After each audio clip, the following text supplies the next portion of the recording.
Good morning. My name is Candice Waskes-Lafferty. I'm the Senior Director of Indigenous Engagement here at the University of Saskatchewan. We're absolutely thrilled to host this event today. I see by the showing of the people here, we have a great community of care. I recognize many, particularly female leaders that I have come in touch with over the years, women who I consider my mentors and leaders in our community. I welcome each and every one of you today with good heart. I also need to begin the way we need to begin. I'm going to ask Elder Louise Haft to join me on stage. The University of Saskatchewan is situated in Treaty 6 territory and homeland of the Métis Nation. And as we say these words, this land acknowledgement, it is about reaffirming our relationship with one another. And with that, I ask Louise to come forward. Louise Haft has been our support, our elder, our leader, our cultural person and advisor, and my dear friend. Just last week, we recognized her contribution not only to the University of Saskatchewan, but the provincial and national scene, as well as the international work she has done in terms of her poetry and her words of healing. Just last week, we recognized that contribution and by awarding her an honorary degree here at the U of S. Big round of applause for Louise.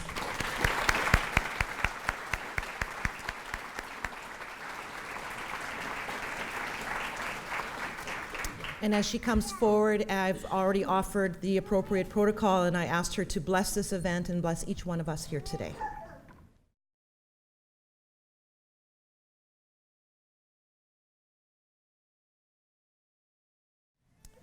Just a couple of logistical things before we begin. As you notice, there are exit doors at the back of the hall today. The washrooms are located out and then to your immediate, this way, left, I can't tell, I'm directionally challenged.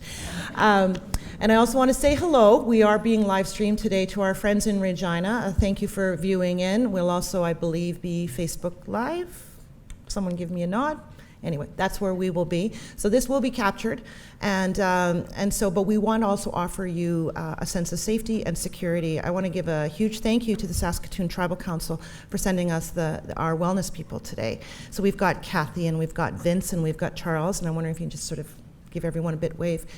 And we do this when we honor this type of work because of the sensitive nature of what we do, the discussions, the feelings that come up. You never know what might trigger something, and we want to make sure that you are cared for, and that's really critical to this type of work.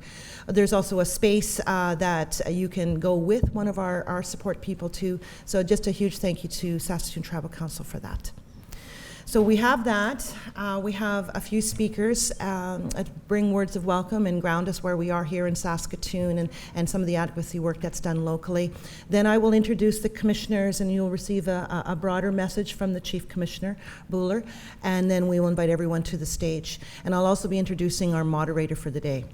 So to begin, I'd like to introduce to you Darlene Okamason-Seacott, who's going to bring some words of welcome as well. Now, Darlene is someone that I have known for a very long time. She is an advocate. She is a warrior, and she was my neighbor for many years. She lived across the street and watched us raise our children in the same neighborhood. So Darlene Okamason is Cree from Beardy's Okamasas First Nation near the town of Duck Lake. She was educated in the River Academy in Prince Albert and the University of Saskatchewan, and she's been working with the Gordon Tatusis Nikanawin Theatre since 2013. Darlene's past experience in the workplace is included to be an EA here at the Saskatchewan Indian Institute of Technologies, and as I've gotten to know her, as a departmental secretary for the Department of Native Studies here at the U of S campus. She's also worked for One Earth Farms. Darlene is a 14-year member of the Saskatoon Concerned Citizens Group, Isquayak Iwichi Weitichik, which is Women Walking Together, whose focus on missing and murdered Indigenous women and girls. Darlene did receive the Queen Elizabeth Diamond Jubilee Medal in 2013 for her volunteerism and was a national finalist and later a juror in the Samara.com Everyday Political Citizen Project. Darlene has written and published articles, engaged local, provincial, and national interviews, media outlets on missing and murdered Indigenous women.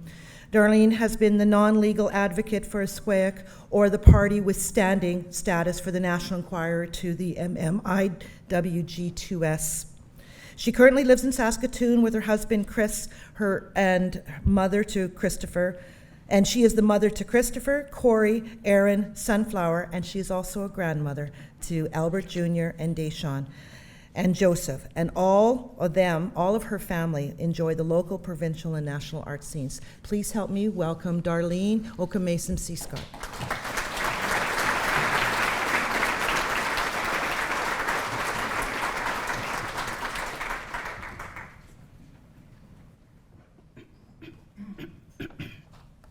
Good morning, everyone.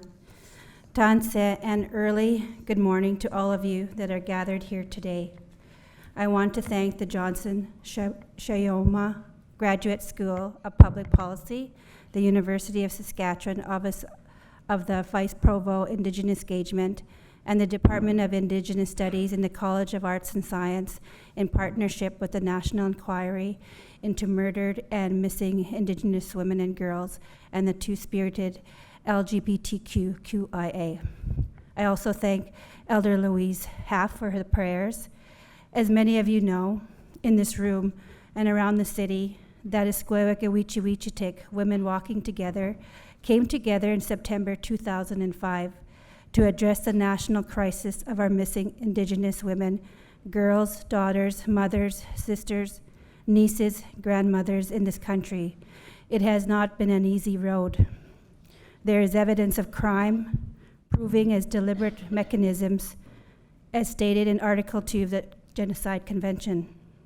At this time, I want to thank, and especially thank, many of the workplaces I have been at the last 14 years who understand the importance of this volunteerism on this awareness in this particular, in the last 6 years, the Gordon Tatusis Niganiwan Theatre, the board, staff, and friends.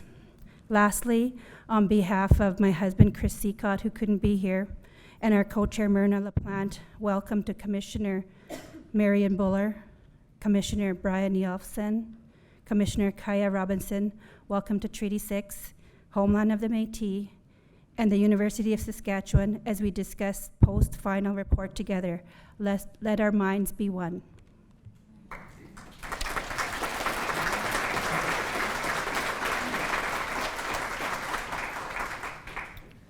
Thank you, Darlene, for bringing that voice of community. And as this is a community-driven event, I'm honored that you were able to come up and speak first.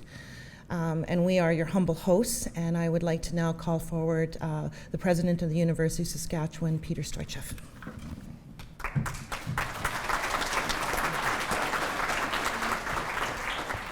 Good morning, everyone. Thank you very much, Candace, and for all that you do. And thank you, Louise, for your words and for your prayer. And congratulations on the honorary degree. It's the highest honor that we can bestow at the university.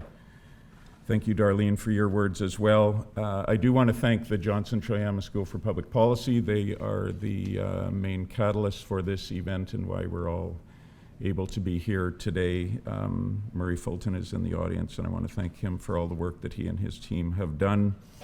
Hello to the viewers in Regina who are following this live stream. It's very important to have you here as well. And welcome to all of you. There are too many dignitaries in the audience for me to acknowledge them individually, but the commissioners can see the enormous community support for all of your historic work that is represented here today, including, as I understand it, from all levels of government, the Saskatoon Tribal Council, the Saskatchewan Human Rights Commission, the Saskatchewan Treaty Commissioner. I know that the Saskatoon Police Services are here, represented by their Chief, Troy Cooper. Thank you on behalf of everyone here to the commissioners of the National Inquiry into Missing and Murdered Indigenous Women and Girls and Two-Spirit LGBTQIA peoples. Commissioners Marion Buller, Brian Eyolfson, Kaya Robinson, to Darlene as well, co-chair of Women Walking Together. As the final report states, the fact that this national inquiry is happening now doesn't mean that Indigenous peoples waited this long to speak up. It means it took this long for Canada to listen, a wonderful and memorable phrase in the introduction to the report. And I'm thankful that we can provide this venue to listen today, to listen respectfully and attentively to the Commissioner's findings, to understand the 231 individual calls for justice directed at governments, at institutions like this one, social service providers, industries, directed at all Canadians, so that we can learn together, accept fully, and then act upon the transformative and systemic changes that need to occur to heal and reverse the devastation of Indigenous communities and peoples in this country. Senator Sinclair, when he was here, stated that education is the key to reconciliation. And we respond, as do all universities now in Canada, to those among the 94 calls to action directed at us. And we train our leaders of tomorrow to respond to all the 94 calls to action. And we and everyone here will listen today and will respond to the findings of this inquiry. So to the commissioners, for your difficult and historic leadership and work, we thank you. Just as education is the key to reconciliation, so has education failed to prevent the colonial and patriarchal policies that left Indigenous women vulnerable to violence. So we're here to listen. I'm gratified that there are so many people here and that we've been able to provide this venue. Thank you very much.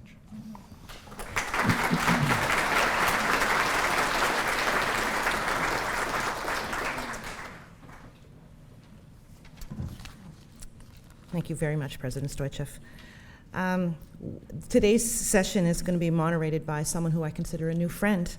Just this week, and the last 2 weeks, I've been on the phone back and forth with Merelda Fiddler-Potter, and she is a PhD student at the Johnson Shoyama School of Public Policy at the U of R campus, and also a Vanier Scholar. I'm going to introduce her, ask her to come forward and be the first to take the stage today, and then I will introduce the following commissioners. So what you need to know about Merelda. She is a Métis woman whose ancestors fought in the Red River Resistance and the Battle of Batoche, and whose great-great-grandfather, Cyprian Morin, founded the community of Meadow Lake. Recently awarded the Vanier Canadian Graduate Scholarship, Merelda's research explores the media's role in helping Canadians learn the truth of our past and present colonial policies and the impact on Indigenous peoples. She will also look at how the media can compel people into action in order to keep reconciliation high on the public agenda. In addition to her doctoral studies, Merelda is a sessional lecturer at First Nations University of Canada, where she teaches the newly created Certificate in Reconciliation Studies. The goal of the program is to share the history of residential schools and help students in the fields like social work, business, health, education, and develop reconciliation plans and actions that can apply to their field. Fiddler-Potter has a Master's in Arts from the Canadian Plain Studies and a Bachelor of Journalism and Communications. Both are from the University of Regina, and also the Dallas W. Smythe Chair in the Department of Journalism at the U of R. In addition to teaching and print broadcast, she has developed a course on reconciliation and the role of journalists for the students. Prior to entering academia, Merelda was the current affairs producer and reporter for CBC Saskatchewan and was recognized nationally by the Radio and Television Digital News Association of Canada for her work with Saskatchewan's missing and murdered Indigenous women. She earned 9 regional and national radio television news director awards, produced numerous regional, nationally syndicated programs, special town hall forums, and live broadcasts. Merelda is also part of a group of Indigenous reporters, including Wab Canoe, Connie Walker, Duncan McHugh at the CBC, who laid the groundwork for the creation of CBC Indigenous, which is now a full-fledged unit telling the stories of Indigenous peoples. Please welcome Merelda Fiddler-Potter. Come over here. Thank you. You always want to make sure you do these things justice. Thank you so much, Merelda. Now, I'd like to call forward our commissioners, and I will read their bios and ask them to join Merelda on stage. First, I'd like to introduce the Chief Commissioner, Marion Buller. The Chief Commissioner Buller is Cree and a member of the Mistawasses First Nation right here in Saskatchewan. In 1994, Chief Commissioner Buller was the first Indigenous woman appointed to the provincial judge in British Columbia. She retired as a judge in 2016. Prior to being appointed to the provincial court, Chief Commissioner Buller worked on civil and criminal law.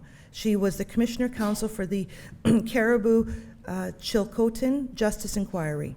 Chief Commissioner Buller has served as President and Director of the Indigenous Bar Association of Canada, the BC Police Commission, the Law Courts Education Society, and the Law Foundation of British Columbia. Chief Commissioner Buller has lectured and written extensively about Indigenous issues and rights, and in 2016 she initiated the First Nations Courts of BC. Chief Commissioner has received both her undergraduate and law degree from the University of Victoria. Please welcome Commissioner Buller.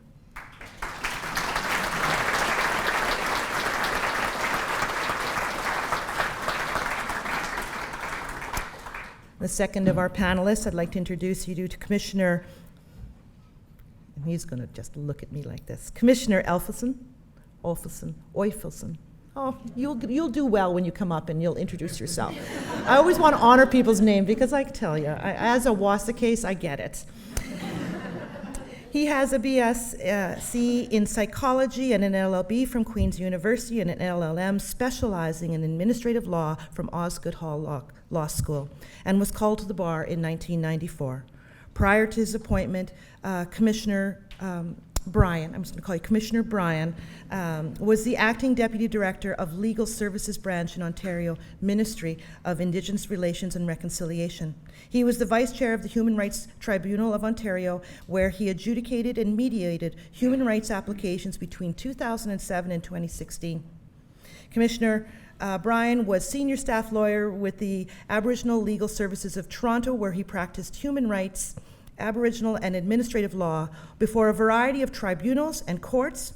He also served as Aboriginal Legal Services for Toronto at the Ippawash Inquiry and previously served as the counsel to the Ontario Human Rights Commission.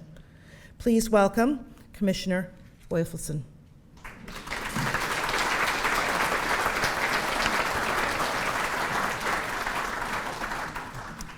And lastly, I have the honor of introducing Commissioner Kaya Robinson, who is a graduate of a Arkitsica law program, a partnership between the University of Victoria and Nunavut Arctic. She was born in Iqaluit and raised in Ugulik. Commissioner Robinson is a strong Northern advocate who is fluent in Inuktitut and English. She articled and clerked with the judges of the Nunavut Court for the Nunavut Legal Aid Society. And under the Chief Justice, Madam Justice Beverly Brown, she became a Crown prosecutor who worked for the Circuit Court for Nunavut for 4 years. Prior to her appointment, Commissioner Robinson was an associate with Borden Lander Gervais LLP in Ottawa, Ontario, where she worked on Team North, a multidisciplinary team of 70 lawyers who did a variety of work throughout the northern parts of the provinces and the territories. Commissioner Robinson has worked on a wide range of issues affecting Indigenous rights. Most recently, she worked on the legal counsel for the Specific Claims Tribunal, traveling to First Nations communities across Canada. In addition, Commissioner Robinson was a member of the board of directors of TI, for a nonprofit organization dedicated to providing cultural and wellness programs to the Inuit of Ottawa. Please welcome Commissioner Robinson.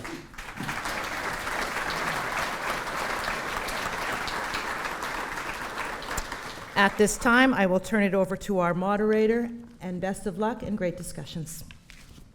All right, good morning. I think we should just get right into it because I know that everyone sort of has a busy morning this morning and we want to leave an opportunity for people from the audience to potentially ask some questions. So I'm going to start this morning with Commissioner Robinson, and I wanted to ask, we were just talking about there are 231 calls for justice. Where would you like to see governments start?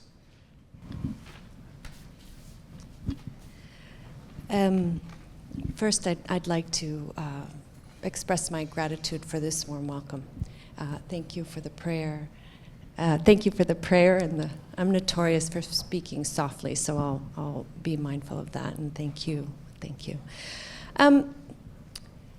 I'm not going to give the governments an out on that one and tell them where to start. we were very careful not to be prescriptive and to prioritize the calls for justice. I think it's important to note that we don't call them recommendations and we don't see them as recommendations. They're calls for justice because they are rooted in laws and obligations. They aren't, the basis for the calls for justice aren't things that we came up with as good intentions or what we think is a good idea. These are rooted in fundamental principles of human rights and Indigenous rights. I think it's also more important not necessarily to say where you start, but how you start. And in the beginning of the chapter on our calls for justice, we articulated principles that are fundamental in terms of how you interpret the calls for justice and how they're implemented. Self-determination is, in looking at solutions being self-determining, is an imperative. We heard across the country, Indigenous women, Indigenous communities know the problems, but more so they know the solutions. And it's their inherent right to be self-determined in how they run their lives and move forward with this. Being inclusive is also incredibly important. It has to be driven by families, survivors, community, women, gender diverse people, and youth. Youth have to have a voice in the process. Being trauma-informed is also really important. So doing the work and starting the work in a way that recognizes the layers and the impacts of multi-generational and intergenerational trauma. Being distinctions-based is incredibly important. We've heard from so many different communities diversity within their territories and then nationally. So that is important. You have to recognize that solutions and the way to start will be different within Inuit communities, within Métis communities, within Cree, Ojibwe, Mohawk communities. You have to recognize and respect the diversity and recognize the distinctions. So I think where people have to start, and Marion describes it quite well, is this: it can't be a top-down, it can't be a bottom-up either. It has to be a place where people come together, somewhere in the middle in true partnership. And there was testimony in Iqaluit when we had our hearing on colonial violence from Lisapi Amnakuk, David Amnakuk, and she talked about the work that was being done in their community. And it was active assertion of self-determination. That's how I describe it. It was a community-based program. But to me, to us, what they articulated, what she shared with us, was their assertion and exercising of self-determination. And as a community, the Inuit community in Iqaluit determined their needs. What are our needs? What are our gaps? What are our goals? What are our dreams? What do we want? What do we want our community to be? And I think that's a really important place to start on the community level. And they're, on the government level, they are signatories to human rights laws and treaties. Following the laws, a really important place to start. But there's also this place to start that is about relationships. And at every level of government, institution, and community, it's really about creating the space for that relationship.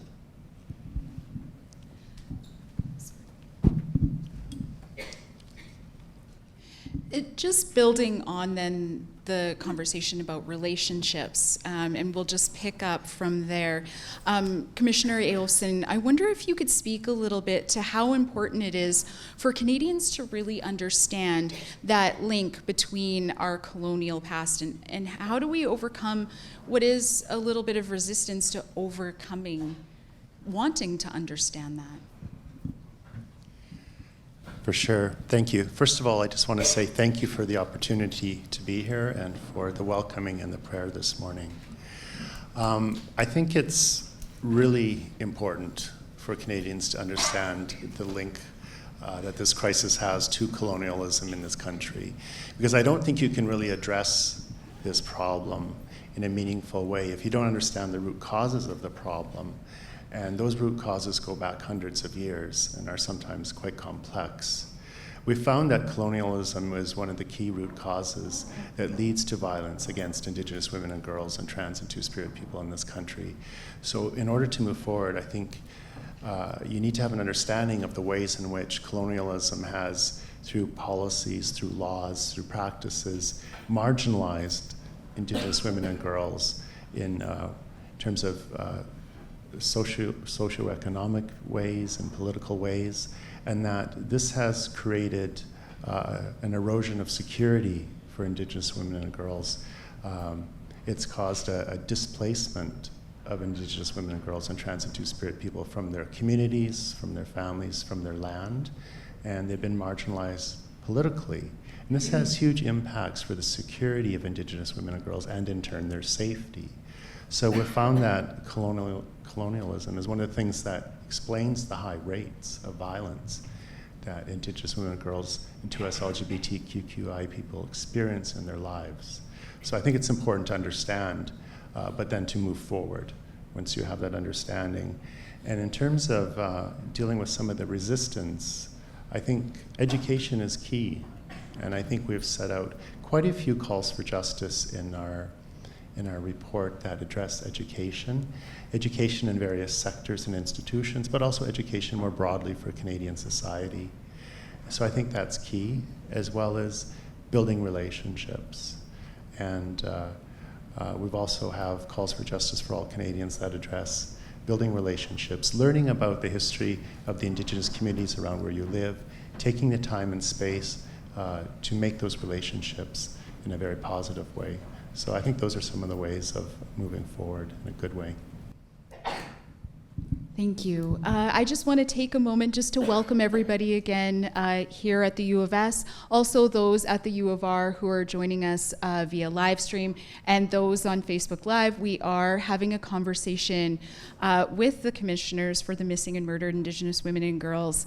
And before we continue, for those of you who weren't here, I just want to again thank Elder Half for her words and her prayers this morning. And then Chief Commissioner Buller, I'm hoping you could start and just give us a little bit of an overview of the report, and then we'll continue our discussion. Yes, thank you. As I always do, because I was told to do this by an elder here in Saskatchewan, that if the spirits of the missing and murdered Indigenous women and girls are truly important, you start off your acknowledgements with them. So as I was taught by an elder, I always have and will continue to acknowledge the spirits of the missing and murdered Indigenous women and girls and welcome them in the room to join us today. I also want to acknowledge the strength of survivors of violence and members of the 2S LGBTQIA community who have so many challenges daily. It's good to be back on Treaty 6 territory and the homeland of the Métis. I have a little family connection to the University of Saskatchewan. My mom and dad met here. It was a while ago now. Thank you also to the Johnson Shoyama Graduate School of Public Policy for having us here today. This is a great honor, and it was wonderful to start off in Cree today. Thank you, Elder Louise. That was very, very grounding for us. And President Stoichev, thank you for your warm welcome as well. Our report is difficult to describe in a few words because that's like condensing volumes of work and years of work into a Reader's Digest type description. Our report, our final report, is about the truth. It's a hard truth for all Canadians, Indigenous and non-Indigenous. It has through the families and survivors sharing their truths, rewritten part of Canadian history, and will continue to rewrite Canadian history. I am, and I know my colleagues are as well, very grateful to all the families and survivors who came forward and shared their truths with us, because that's the foundation for our report, that truth, as difficult as it is to hear and read. Our report has already started some difficult conversations here in Canada, and actually outside of Canada. Those difficult conversations have to take place. They have to take place before we can move forward as a nation.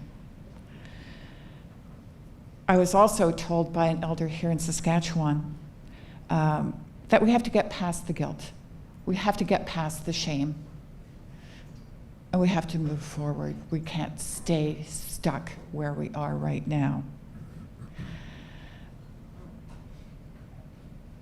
My colleague Qajaq has already said what we stand for: decolonization, empowerment, not doing to or for, but doing with. That's what we stand for, because that's what the families told us. We don't have recommendations, we have legal imperatives called calls for justice. And that's because that's what the families and survivors told us they wanted: justice. So I hope today we can start some of those difficult conversations and move forward. That's what we have to do. We can't stay in this state that we're in now, because too many women and girls, Indigenous women and girls, are dying. They're going missing. They're being abducted. That has to stop, and we have to move forward. So thank you, Merelda. Thank you, Candace. It's a real pleasure for us to be here today.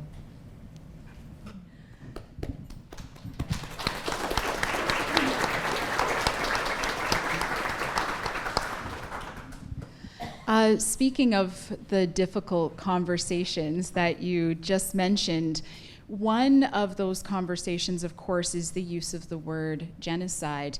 And I'm hoping you could tell us a little bit more about, why the Commission decided to use that term, and whether or not you have any concerns about its use and generating the political support that we need for policy change.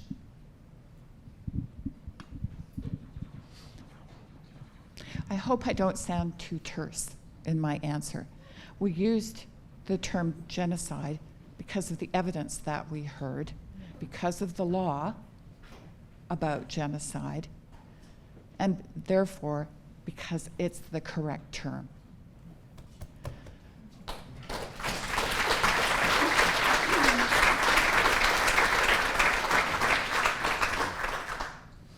The colonization that's occurred in Canada, the deaths of Indigenous women and girls, the marginalization, the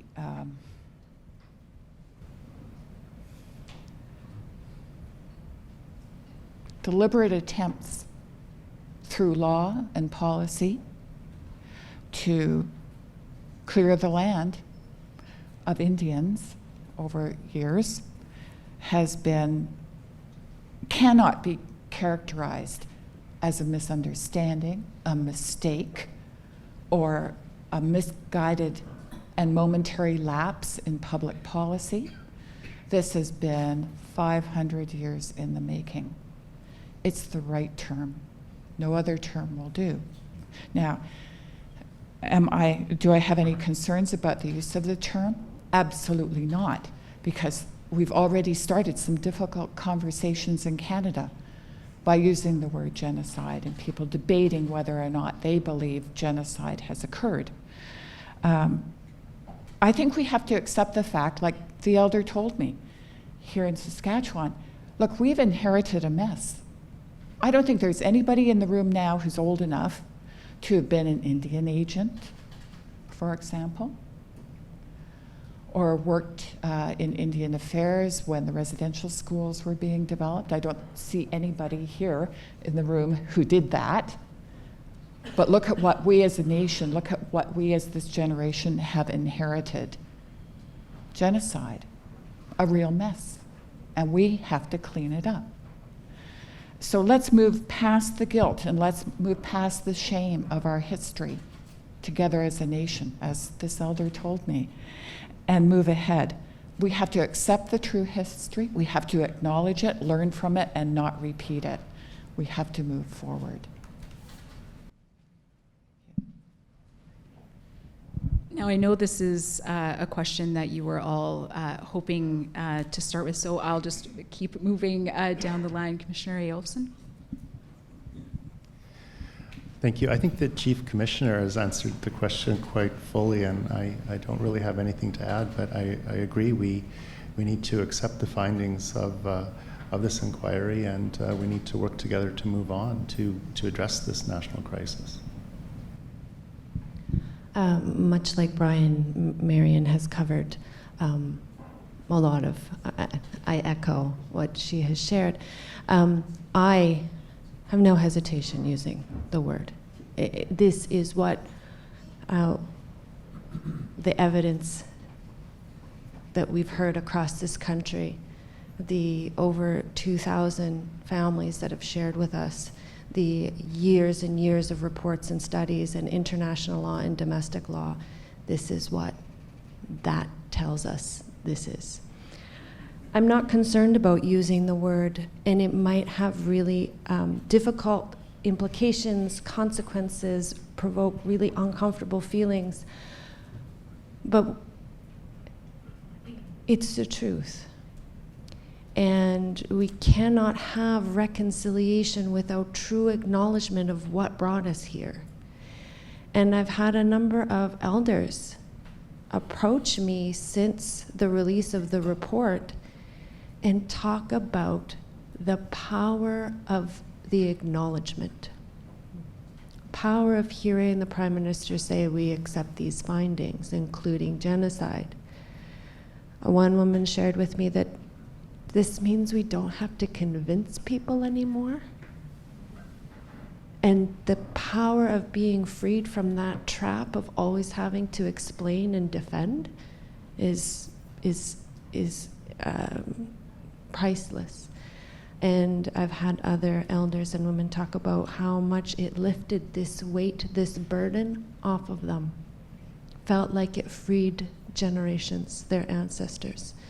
So the conversations might get heated, but they're conversations that are needed. But I think the ultimate value is the freeing effect. Calling things what they are has on all of us as a society. I, as a non-Indigenous woman whose father was part of the bringing the education system to the North, I have guilts, I have shames, I have very uncomfortable feelings, but I am more uncomfortable and ashamed of continuing to prop my privilege up on the lives of Indigenous women and girls. That I do not want to be a part of at all.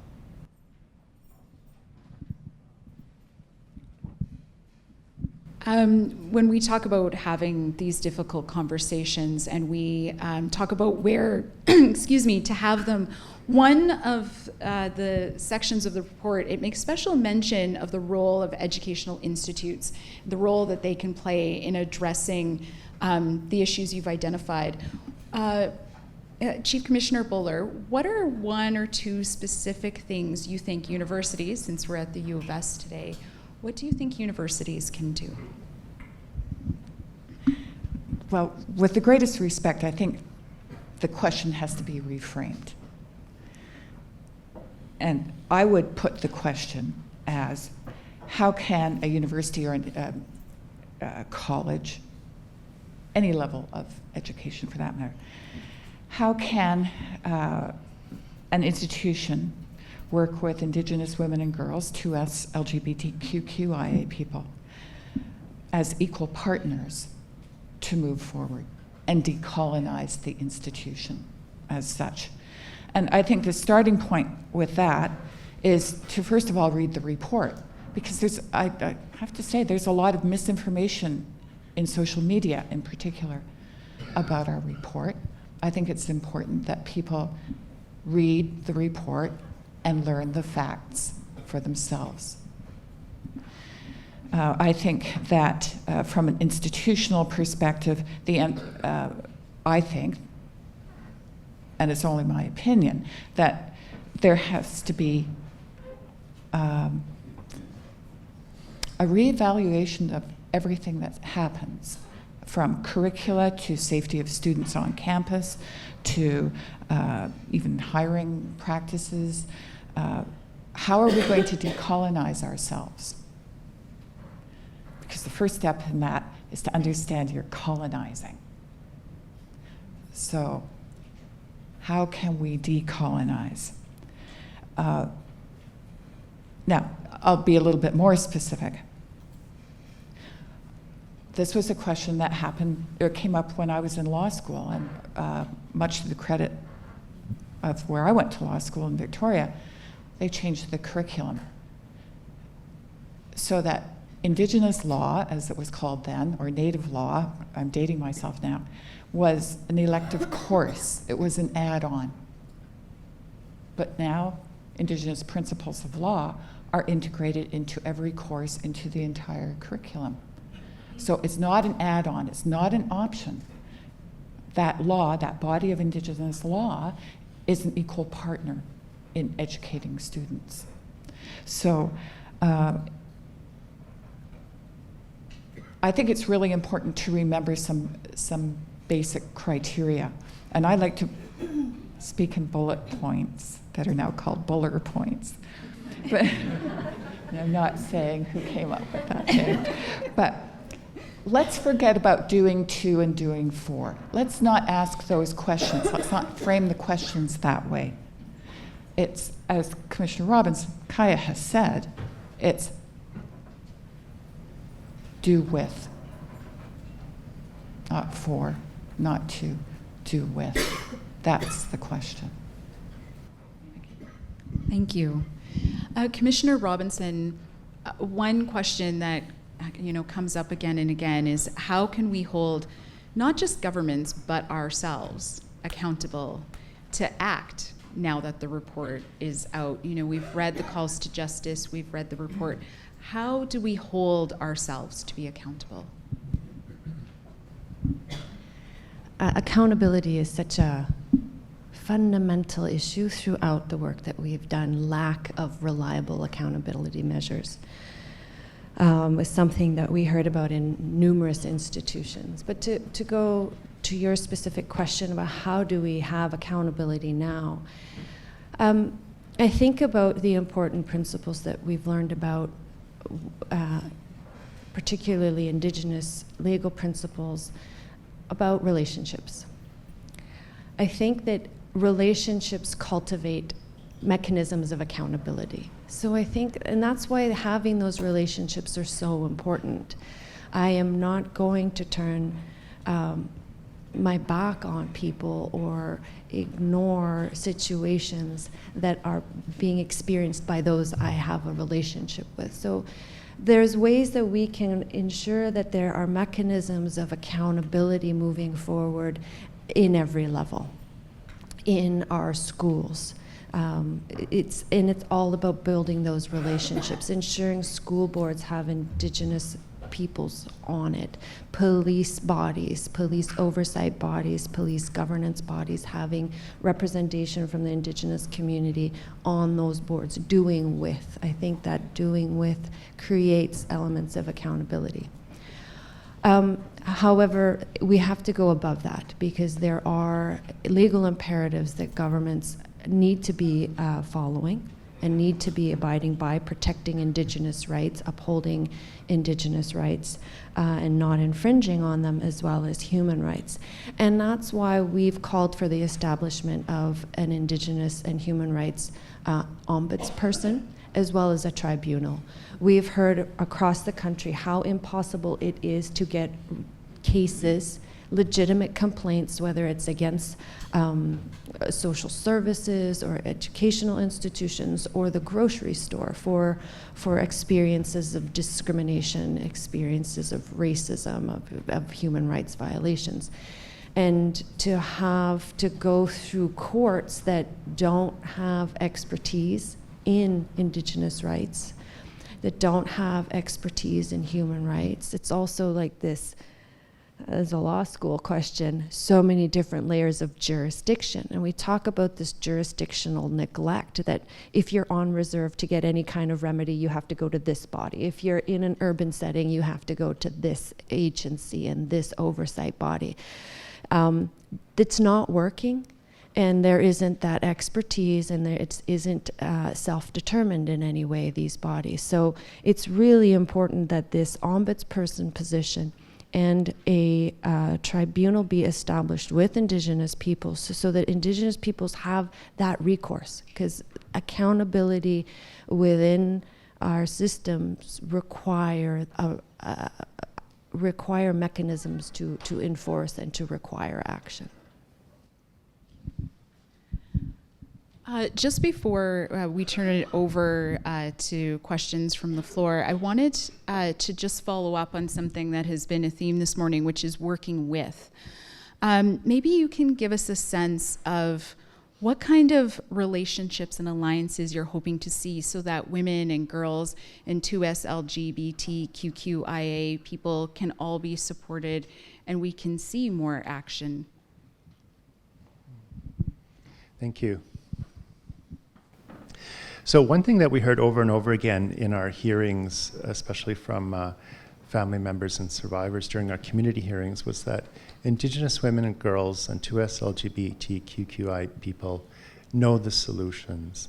They know the things that need to be addressed in their communities to help stop violence against Indigenous women and girls. And the problem is that they are, however, through colonization, they've been marginalized and they have not been part of that process. So they've been displaced through colonization.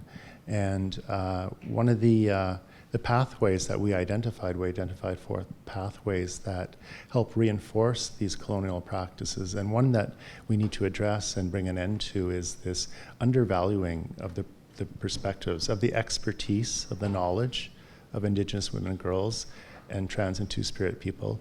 And their voices need to be heard, and they need to be engaged in finding solutions, identifying solutions, implementing, and the oversight of those solutions at all levels. So in terms of alliances and relationships, I think, again, we need to respect the views of Indigenous women, girls, and trans and two-spirit people in terms of their involvement. But we heard a number of things, of course, that we need to have substantively equal or equitable representation of Indigenous women, girls, and 2S LGBTQIA people in all sectors and in the workforce, and especially in leadership too. The roles of Indigenous women and girls and 2S people has been in leadership has been marginalized through colonization, and we need to respect their proper power and place and restore that. So I think as well, some of the things we heard in terms of alliances is that a lot of Indigenous women and girls and trans and two-spirit people through our process expressed that they really appreciated the ability to network, whether that's regionally or nationally, but they don't have the resources and the support to do that, to build on their collective strength and knowledge. So that's another important alliance. So. Are there any other points that you would like to follow up on this morning? Can I pass the mic to the other commissioners, and I'll go last for a change? For sure. I'd just like to really encourage everybody to read the report.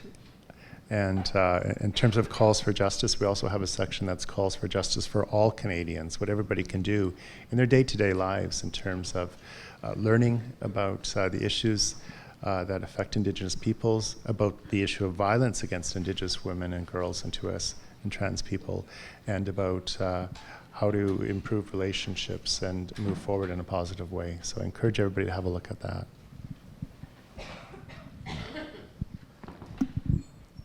I was just thinking about the previous question you had for Brian about partnerships, and in I think chapter 9 of the report, we feature and highlight a number of different initiatives across the country that demonstrate about partnerships, how partnerships are transformative, how those relationships and those encounters are transformative. And we've heard from Qajaq and the women of Saskatchewan how their relationships with police have had a transformative impact. And you know, that is those are examples of doing things together, and I think fostering that is so important.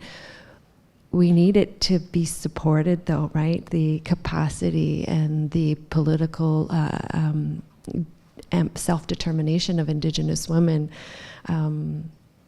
We had some phenomenal non-lawyer advocates represent their communities before us, and it was almost voluntary, the work that that they're doing, and we need to start supporting, like governments and communities and municipalities and non-for-profits, like in terms of where we invest. Investing in organizations like Qajaq is so important, and then making sure they have that capacity to do that work too. So often we've heard from these phenomenal groups that they are year-to-year funding, that they get wonderful administrative support in place, but then come New Year, they are going to have to cross their fingers and hope that they get the funding and hope that their staff don't get a full-time job and then leave. So it's this constant underfunding, underappreciating the value of and the supporting of Indigenous women and their self-determination. And that's something that, for there to be this equality and this working with together, that, as Brian said, making sure that Indigenous women's organizations and the organizations working for and representing gender diverse peoples and children are brought to that level playing field. We never cut the funding and say that a jail is going to close on a year-by-year basis, but that's the reality that Indigenous women's organizations are facing, and that's definitely undermining the political, economic, and social rights and self-determination of Indigenous women and girls and gender diverse people.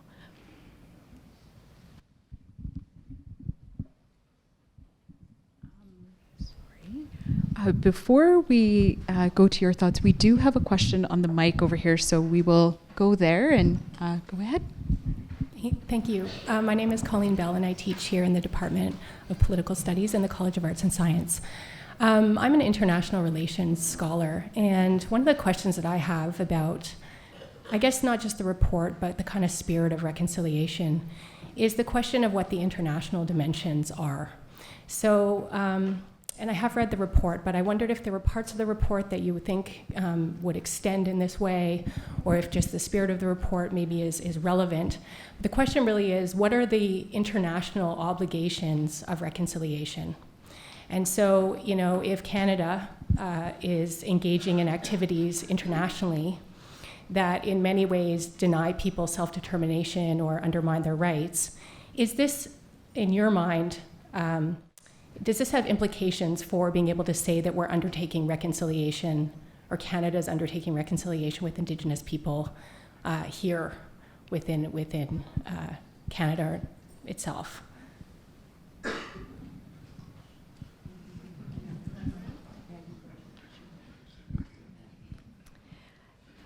I don't see the international community as being the barometer to say whether or not reconciliation is happening. So to me, that is to be answered by the Indigenous community. And there's perhaps a role for the international community to monitor Canada's compliance with international treaties, human rights instruments, and perhaps to play a role in monitoring the implementation of our calls to justice. I think that this has to provoke an international discussion for a specific reason, that the colonization of this land started in Europe. So I think that, I never thought of this, maybe we should send the Queen of England a copy of the report. And she could look at the role of some of her ancestors in this. I'm willing to have a conversation with her, an uncomfortable one. But this is something that has ideologies, ideas of cultural, racial, gendered superiority, which is the root of all of this, originated in Britain, in France, in Spain, in those countries that believed that they had this divine right to go out in the world and take land and resources that they wanted, and that the people that were there were not actually people. This is where we started. And that started there. So I do think that there is an obligation internationally to look at how these ideas of cultural, racial, gendered, ideological superiority, even today, these ideas that we can prescribe how countries are engaging, you know, is something that we all have to be reflecting, because colonization is taking different forms and is being called different things today. And we have to be reflective and recognize that those have to be confronted.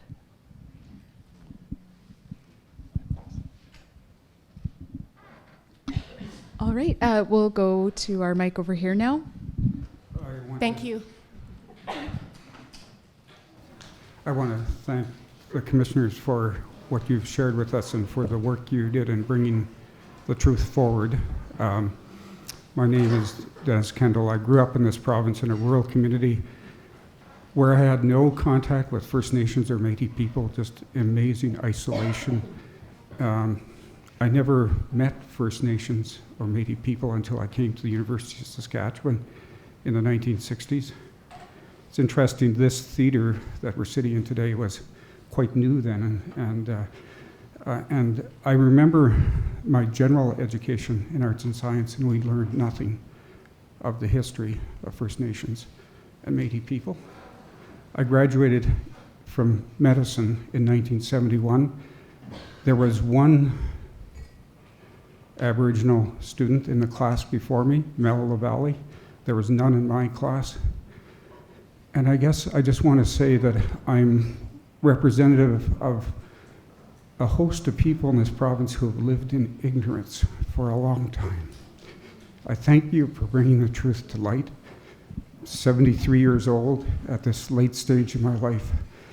I sit in a position of privilege, and I currently serve as the interim CEO, a lot longer interim than I thought was going to be, of an agency called the Health Quality Council, and we're troubled about the persistent population health gap between First Nations and Métis people and the rest of the population in this province. My board of directors decided a year ago that we want to try and change that. And it's a slow learning experience because, as you've pointed out, we need to tap into the wisdom of the people who we actually want to work with. So I thank you. I have no questions. I just want to say thank you.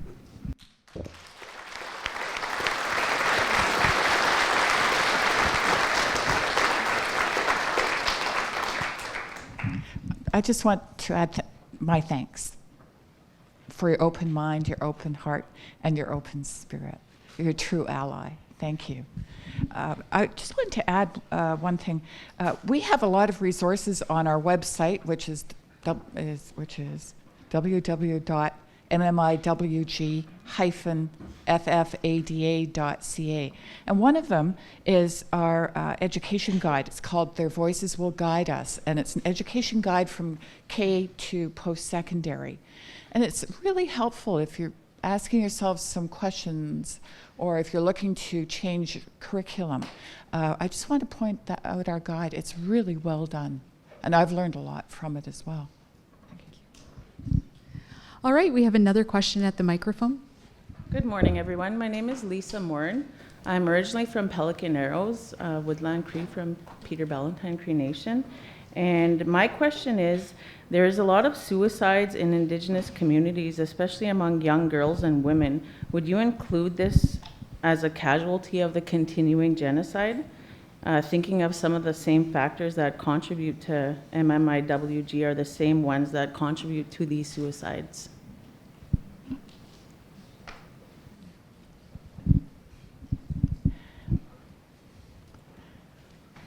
Thank you for your question, because the suicide rates that we've heard about, especially in this province, are beyond shocking. It's a crisis of youth suicide, especially with young girls here.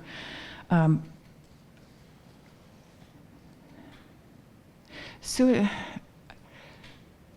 my understanding, after hearing from families and survivors, is the suicides are happening because of loss of hope. Loss of hope is happening because of colonization, marginalization, poverty, political marginalization, lack of reasonable housing. Can't drink the water that comes out of the tap in your house, assuming you have running water even. All of these factors and more create a loss of hope. And to me, that's the last step in colonization, killing hope, killing dreams. It's one of the fingers of genocide, killing that hope, killing the people.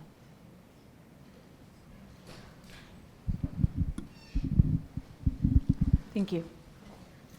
All right. Well, I think we will then close off this part of the discussion with the Chief Commissioner and your final thoughts.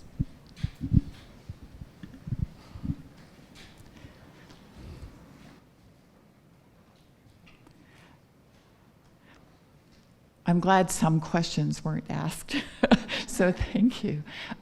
Thank you for being here with us today, and thank you for having, as I've said, open minds, open hearts, and open spirits. It's how we're going to move forward.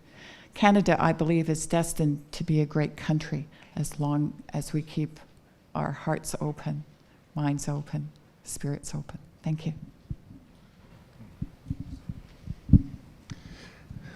Thank you, everybody, for being here this morning. I think that I hope that the National Inquiry has certainly shone a light on this issue and started a lot of very important discussions. And to echo the words of the Chief Commissioner, I think that, this is an important opportunity for us to move forward. We know what we need to do. Families and survivors shared their many stories, their many truths with us. They've laid out what's happened, what the solutions are going forward, and we just all need to work together to do that. The bonus of going last is the others have already said the things that you want to say. So I'll just echo what Marion and Brian have shared, our gratitude. Our mandate is done soon, on the 30th, but we have been guided by the families, survivors, by the women, by Indigenous women, and this is something that I hope, this has been transformative for me, and it is what will transform this country. And I as Marion says, we can be a great, just, prosperous country where everyone experiences that and lives that. So thank you.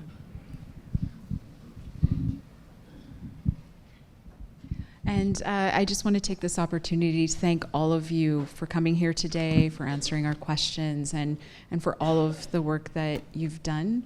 And just to thank all of you who came today, and all of those, the families and everyone else who came here today to listen. Thank you.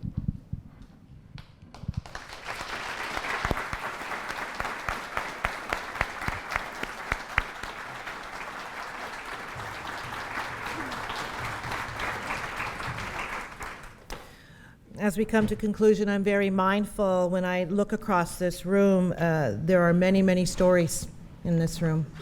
Many of us who walk the streets of Saskatoon and beyond have many stories. I want you to know that I feel them, I have experienced them, and I hope that this actually continues to have more open dialogue. And we have leaders in this audience today that I know will be more than happy to receive them and continue to work with us, do with. That is something I will take with me. Thank you, Commissioner Mueller. I do see Mary Culbertson here, our OTC Treaty Commissioner. Thank you for coming. Our Chief of Police is here. And when the human rights conversation came up, I was staring intently at our Judge David Arnott from the Human Rights Commission. Thank you for coming, sir. I know how important this issue is to you as well. And I know there are other leaders in the audience today. I thank you for that, for your presence. It speaks volumes of who you are and what you are committed to. Special thank you to the Johnson Shoyama School of Public Policy, Murray and his team, Murray Fulton and Eric Schindel, who put this on together. We're very grateful for that. I want to special recognize, and they will stay around for a few more minutes if need be, is our STC Wellness crew. Thank you so much to Charles, to Kathy, and to Vince. We have Darlene Okameson Seacott. I know you will continue to shine brightly in Saskatoon. We follow your posts. We see you at everything. We see you and your team, and we will stand with you in the work that you do. This is not the end. We are planning a follow-up conversation in the fall. Now that I've said it out loud, Murray, you and I are absolutely committed to making that happen. Please stick around. We do have refreshments outside for you. I want you to continue that conversation. But before we part ways today, I also want to recognize, thank you, Louise. You offer a stability and a care and a commitment long-term to us. That is deeply valued. And of course, thank you to our president for being here, for bringing your words and showing that this is a campus-wide priority. Thank you. To my commissioners and to Merelda. Merelda, you were just a surprising light to me. I didn't know much about you before today, but I have become a new fan of yours. You carry yourself with class and dignity, and you ask respectful, thoughtful questions. I really appreciate your guidance. I'm going to ask you to come forward. I'd like to give you a gift.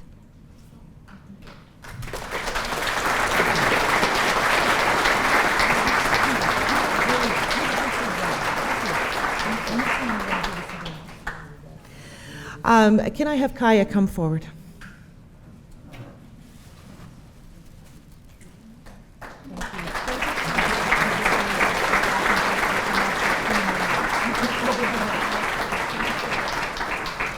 I'm going to go with her to visit the Queen. Brian, please. And I'm going to get Brian to say his full name for us into the microphone, because I just think you got to honor that too.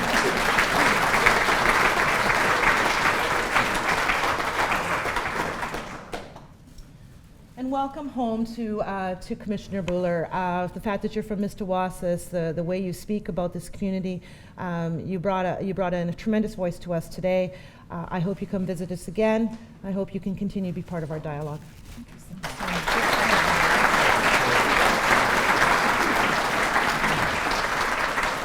With that, please stick around for the refreshments. I'm going to turn it over to Erica. If there are any media in the room, we will have time for a quick scrum before we have to take our commissioners out. But thank you very much and have a wonderful day.